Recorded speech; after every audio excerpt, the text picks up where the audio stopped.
911 Ռադիո Արևիկի եթերում 911 հաղորդաշարի հերթական թողարկումն է։ Բարի օր։ Այսօր խոսելու ենք քարաթափման մասին։ Ինչ երևույթ է դա, ինչպես է առաջանում եւ ինչպես կռահել, որ քարաթափման վտանգ կա։ Մեր հյուրն է ճգնաժամային կառավարման պետական ակադեմիայի ռեկտոր, փրկարար ծառայության գեներալ-մայոր Համլետ Մաթևոսյանը։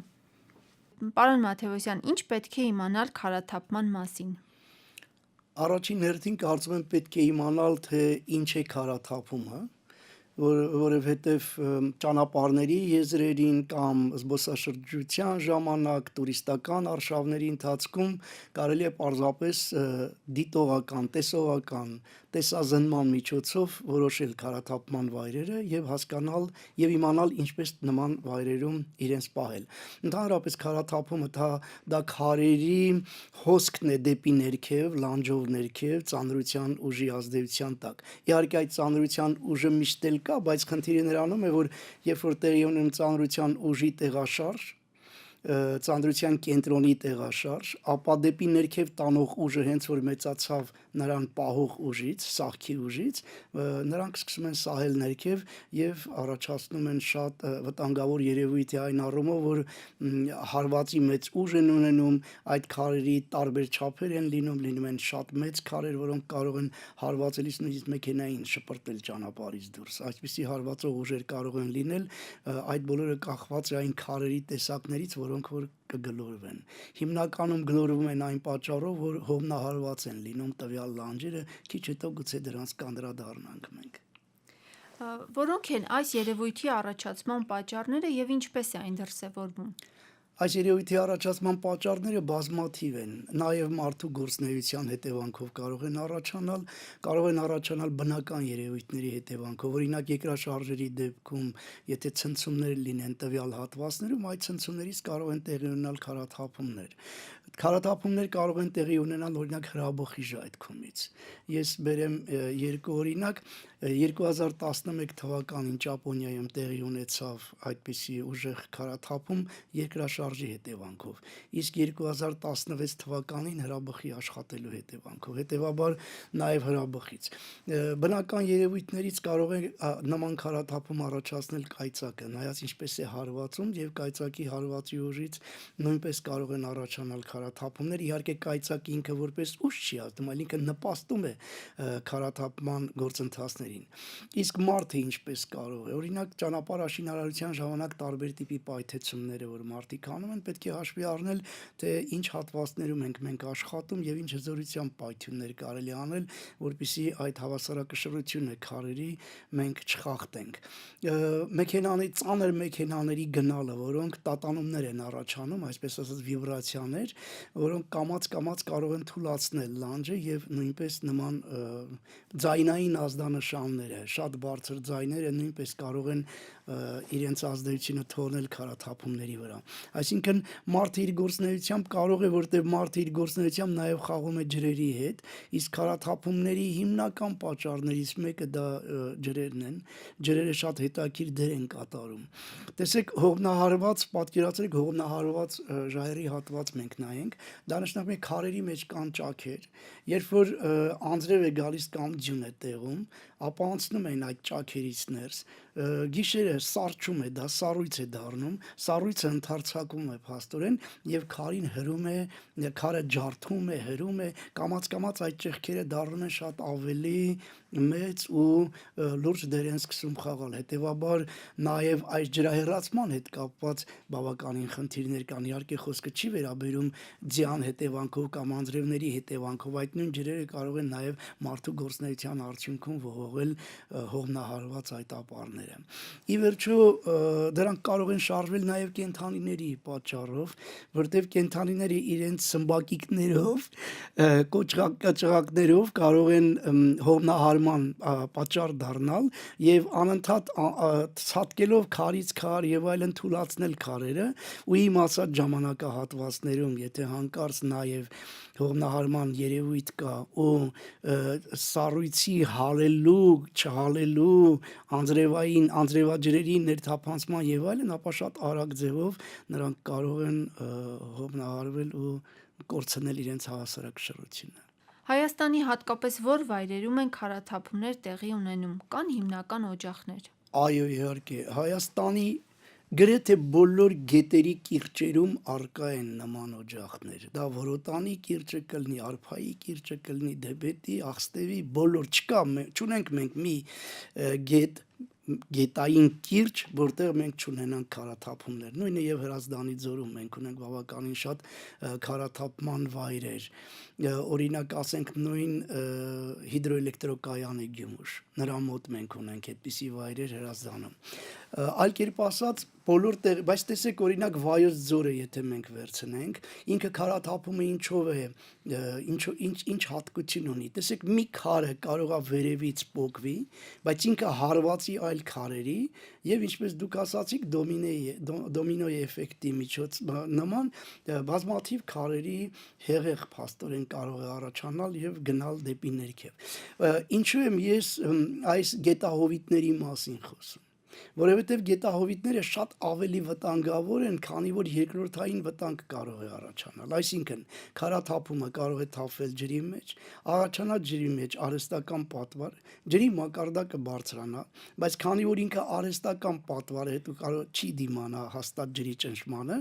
հետո ջրի մեջ դրանք կդառնան ջրաբերուկներ, լողացող մարմիններ, հարվածող մարմիններ, ու մենք կունենանք հզոր սելավային հոսքեր։ Տեսեք, եթե մենք հիմա Վայոց ձոր մտնենք, ասենք թե Երևանից ենք մտնում Վայոց ձոր, հենց ձորի սկզբի աջ մասից որ նայենք, բավականին լուրջ քարաթափում կա այնտեղ։ Մենք կտեսնենք, որ դա համարյա հասել է Արփագետին։ Բավական է, որ մեկ անգամ էլ նա շարժվի, Արփագետը կարող է փակել, ջուրը բարձրանալով կարող է փակել այն ճանապարհը, որը մեզ կապում է Սյունիքի հետ այդ հատվածում։ Այլ կերպ ասած, մենք կունենանք երկրորդային մի վտանգ, որը բավականին լուրջ վտանգ կարող է լինել։ Էլ չեմ ասում, որ եթե այդ պատվարը արդեն փլուզվի, ապա դրանից ներքև բոլոր տարածքները կհայտնվեն վատ իրավիճակում, սելավային հոսքերի տակ։ Իսկ կան դրան նպաստող հանգամանքներ, որոնց հետևանքով հնարավոր է անսպասելի քարաթափում առաջանա, դուք մի քանի օրինակ նշեցիք, ինչ կավելացնեք։ Գիտեք, ինչ է նշանակում ճանաչել երևույթը։ Օրինակ, որ ասեմ հիմա բոլորի համար հետաքրքիր կլինի, որ ինքը ունի պարբերականություն։ Ասենք թե ամենաանվտանգ ժամանակահատվածը մինչև արևածագը, եթե կարող ես անցնել։ Ակտիվանում է ինքը արևածագից 2 ժամ հետո լանջերում, ակտիվանում է արևամուտից 2 ժամ առաջ։ Եթե արևածագի ու արևամուտի մասին եմ խոսում, նշանակում է ես խոսում եմ այն լանջերի մասին, որոնցից մեկը նայում է արևելք, մյուսը նայում է արևմուտք։ Հետևաբար հյուսիս եւ հարավ նայող լանջերը իրենք վտանգավոր լանջեր չեն քարաթափման տեսակետից, վտանգավոր են դեպի արևը։ Ինչու՞։ Որտեվ գիշերը սառած այդ սառույցը, երբ որ արևի ճառագայթները ընկնում են նրա վրա, հալեցնում են սառույցը, ինքը դառնում է ջուր։ Հետևաբար նաև ջրի հոսք է տեղի ունենում, իսկ սառույցի միջոցով մի քիչ էլ տեղաշարժված է լինում եւ բնականաբար հավանականությունը, որ քարերը կշարժվեն, շատ ավելի մեծ է դառնում։ Այլ կերպ ասած, մենք պետք է իմանանք, թե օրվա որ ժամերին ինչ կարող է տեղի ունենալ։ Օրինակ ես չեմ ճանաչում երևույթը, բայց կարող եմ հասկանալ, որ եթե սա դեպի արևելք է նայում, սա դեպի արևմուտք է նայում, ապա այս ժամերին այստեղ հնարավոր է, որ քարաթափումներ լինեն։ Բացի այդ, քարաթափումների վտանգավոր հատվածներում միշտ ներքևում քարեր են թափված լինում։ Մարդը պետք է ուշադիր լինի եւ մեքենան այդտեղ չկայանի, որտեվ շատ հնարավոր է, որ նրա կանգնեցրած ժամանակ տեղի ունենա քարաթափում։ Այնինչը մենք ունեցանք հուլիս ամսին, եթե չեմ սխալվում, հուլիսի 14-ն էր, կարծեմ 2 հոգի զոհվեցին եւ ունեցանք 1 վիրավոր, որին սկզբնական շրջանում ծանր վնասվածք էին կանխատեսում, ողնաշարի ջարդվածք։ Այլ կերպ ասած, սրանց վրա պետք է ուշադրություն դարձնել։ Պետք է իմանալ, թե դու ինչով ես զբաղված։ Օրինակ, ասենք, դու գտնվում ես արշավի մեջ, դու որպես զբոսաշրջիկ ես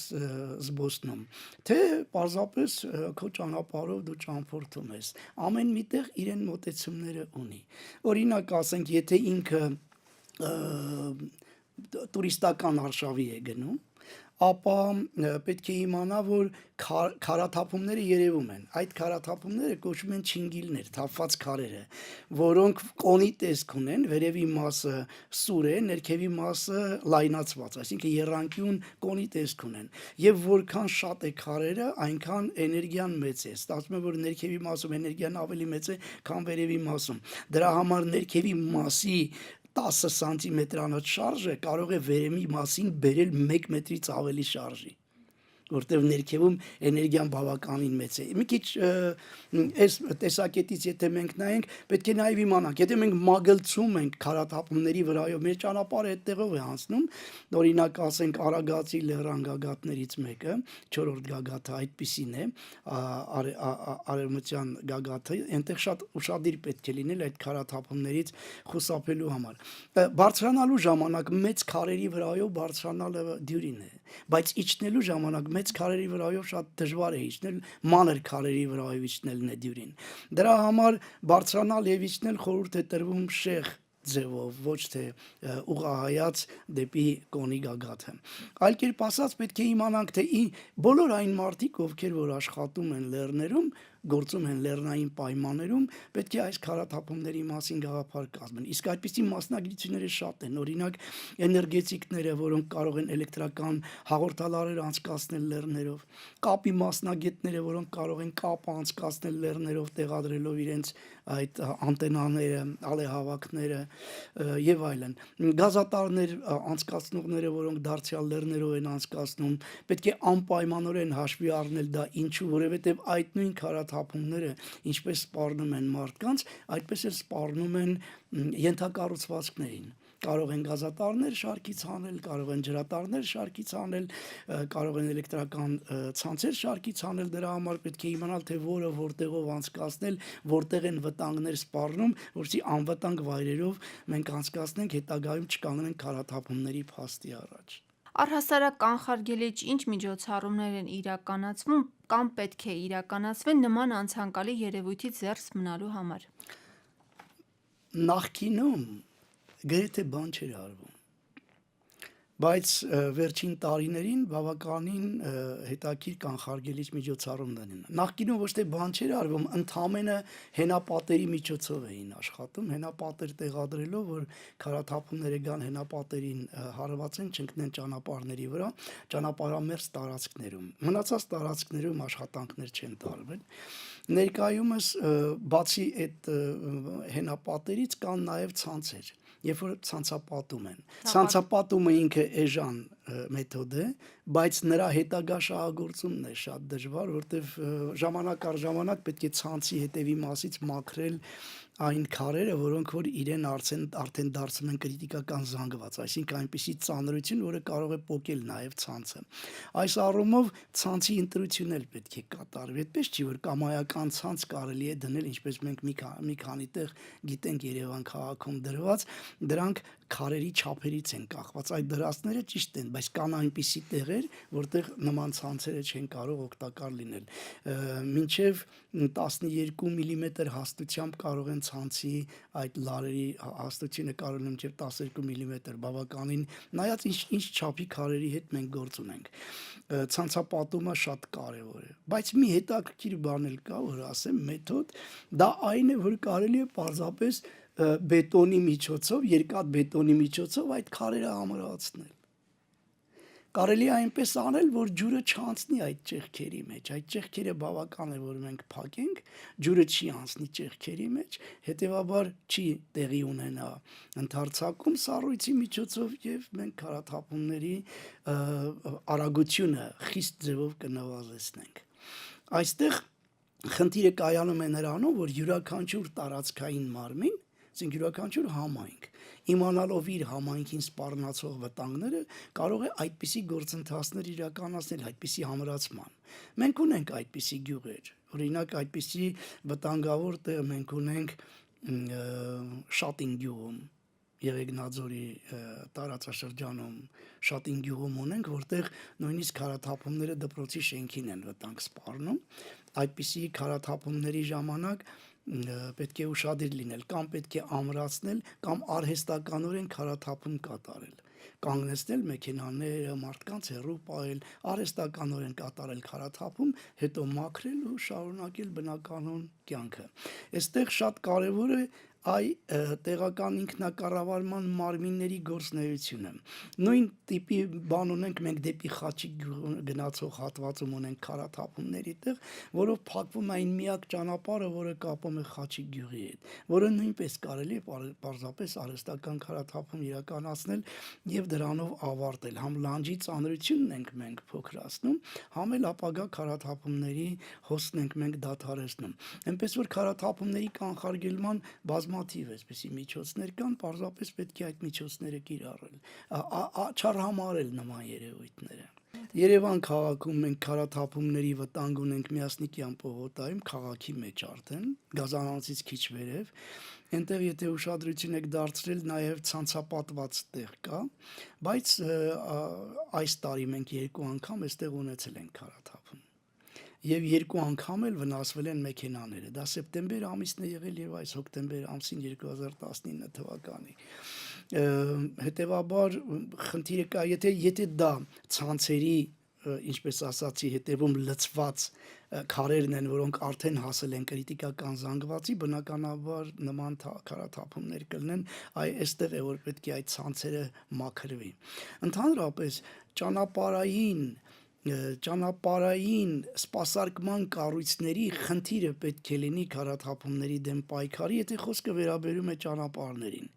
այդ մաքրման, արհեստական փլուզման աշխատանքները, հարկ եղած դեպքում կարող են փրկարարներին խնդրել, որ նրանք օգնեն, չեմ ասում փրկարարներն անեն, բայց կարող են փրկարարները օգնել իրենց գործիքներով, խորհուրդներով եւ այլն, բայց դրանք պետք է իրականացնեն յուրաքանչյուրը իր հատվածում, ճանապարհաշինարարները, ճանապարհի շահագործման մասնագետները, ճանապարհային հատվածներում, գետերի շահագործման մասնագետները, ջրերի պատասխանատուները, ջրատարների, հասկանում եք, կամ եթե գազատարին է վնաս սպառնում, ապա գազատարերի սպասարկման կառույցները, այստեղ բոլորը պետք է ուժերը միավորեն։ Երևան քաղաքում մենք ունենք նաև Սարալանջի հատվածում քարաթափումների վտանգ, որ էլի ժամանակ առ ժամանակ քարաթափումներ լինում են եւ ունենք, ինչպես ասացի, Հրազդանի ձորում, ամբողջ ձորի հատվածում գրեթե որտեղ ինքը հենց 2 կողմից էլ ժայռերի մեջ է, 2 կողմից էլ մենք ունենք քարաթափերի վտանգ։ Հիշեցնենք, որ մեր հյուրն է ճգնաժամային կառավարման պետական ակադեմիայի ռեկտոր, փրկարար ծառայության գեներալ-մայոր Համլետ Մաթևոսյանը։ Այսօր մենք խոսում ենք քարաթափում երևույթի մասին։ Պարոն Մաթևոսյան, երբ արդեն տեղի ունեցել քարաթափում եւ դու դրա ականատեսն ես, ինչ անել, ինչ գործողություններ ձեռնարկել եւ ինչ վտանգների սպասել հետագայում։ Մի խոսքով, ինչից սկսել այդ պահին։ Գիտեք, նայած որտեղ ես քարաթափումը տեսել եւ ինչ վիճակում է, որտեղ ես դու գտնվում։ Օրինակ, եթե լեռներում ես, արշավների ես դուրս եկել, հանդիպել ես քարաթափումների, արդեն տեսնում ես այդ չինգիլները, թափված քարերը։ Այստեղ արդեն ինչպես նրանցով կարողանաս անցնել, որ որևէ վտանգ չսպառնա, ինչի որտեղ սխալ անցնելու ժամանակ կարող է դու ինքդ քար գլորես եւ այդ քարը դառնա պատճառ ավելի մեծ քարաթափման։ Դրա համար այստեղ պետք է ուշադիր լինել, օրինակ նման դեպքերում ոտքը ամբողջ ներփանով պետք է դնել քարի վրա, մաս չի կարելի, ամբողջ ներփանով, հետո կամաց ծանրության կենտրոնը տեղափոխել ոտքի վրա, որպեսզի այդ հենման մակերեսը մեծ լինի, քարին մի կողմից չսեղմի ինքը, այլ հենման մակերեսը մեծ լինի եւ սա չի խոչընդոտի դրան։ Շատ վտանգավոր է ձմռանը, որտեղ ձմռանը կարող է ձիանտակ լինեն քարաթափված բան, պետք է ուշադիր լինել եւ ձյան տեսքից էլ կարելի է հասկանալ, թե ինչ է տեղի ունենում։ Իհարկե ձյան վրա այդպես խորթուբորթություն էի նկատի չունեմ, պարզապես ձևը, կոնաձևը, ինչպիսի այո, ոնց որ թե չինգիլների նման ինքը լինի, այս դեպքում նույնպես շատ ուշադիր պետք է լինել, քանի որ ձյանտակ չի էլ երևում, թե ինչ չափի քարերի հետ գործ ունենք։ Իսկ մանր քարերի դեպքում խորհուրդ չի տրվում դեպի վերև բարձրանալ, պետք է կտրել անկյունով, մեծ քարերի դեպքում կարելի է վերև բա եւ ընդհակառակը մանր քարերի դեպքում կարելի է լավ իջնել, մեծ քարերի դեպքում չի կարելի իջնել։ Եթե դա տեղի է ունեցել ճանապարհներին, բնականաբար հանդիպել ես կա քարաթափում, անհրաժեշտ է նախ զգուշացնել բոլորին, փակել ճանապարհը հնարավորինս, նշաններ դնել, մարդիկ չմոտենան, վթարային ինչ-որ բան դնել, որ այդ հատվածով մարդիկ չմոտենան, զանգահարել 911, դարձյալ, որտեղ 911 այն ամենահասն է, որը որ կարող է բոլոր կառույցներին տեղյակ պահել այդ իրավիճակի մասին եւ օգնել մաքրման աշխատանքներին, թույլ չտալ, որ մեքենաները հավաքվեն, ճանապարհները փակեն, հետո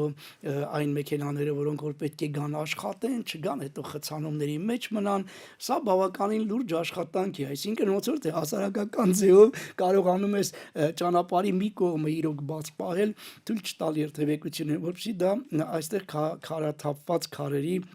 մաքրման աշխատանքներ լինեն։ Իհարկե հազվագյուտ է լինում զոհերի թիվը, հազվագյուտ է լինում այդքան շատ չի, բայց զոհեր լինում են հատկապես զբոսաշրջիկների մեջ, երբ նրանք այլ երկրներում են լինում, օրինակ Նեպալում 2016 թվականին իսպանացի 4 զբոսաշրջիկներ զոհվեցին, 10 վիրավորվեցին, այսպիսի քարաթափումների հետևանքով անզգույշ քարաթափումները անցնելու բանով։ Չինաստանում 2016 թվականին 5 հոգի զոհվեցին, այդպես եւ Շվեյցարիայում քարաթափումների բավականին լուրջ հոսքեր կան, ուզում ասել միայն Հայաստանում չի, աշխարհի բոլոր երկրներում քարաթափումներ լինում են, բայց նրանք շատ վտանգավոր են զբոսաշրջիկների համար, այն առումով, որ զբոսաշրջիկը տարածքը չի ճանաչում։ Այստեղ էլ արդեն այն կառույցները, որոնք ստեղծված են զբոսաշրջության համար, նրանք պետք է տիրապետեն այդ բոլոր ուղիներին եւ յուրաքանչյուր ուղու համար պետք է իմանան, թե որտեղ ինչպիսի վտանգներ կան, որովհետեւ մարդկանց զերծ պահեն այդ վտանգներից։ Պարոն Մաթևոսյան, շնորհակալ ենք զրույցի համար։ Շնորհակալություն ձեզ նույնպես։ Հիշեցնեմ, որ մենք արտակարգ իրավիճակների նախարարության մասնագետների հետ հանդիպում ենք ամեն չորեքշաբթի ժամը 14-ին, այնպես որ միացեք մեզ այդ օրերին եւ կլինեք պաշտպանված։ Հաղորդումը վարեց Տաթևիկ Շատյանը։ 911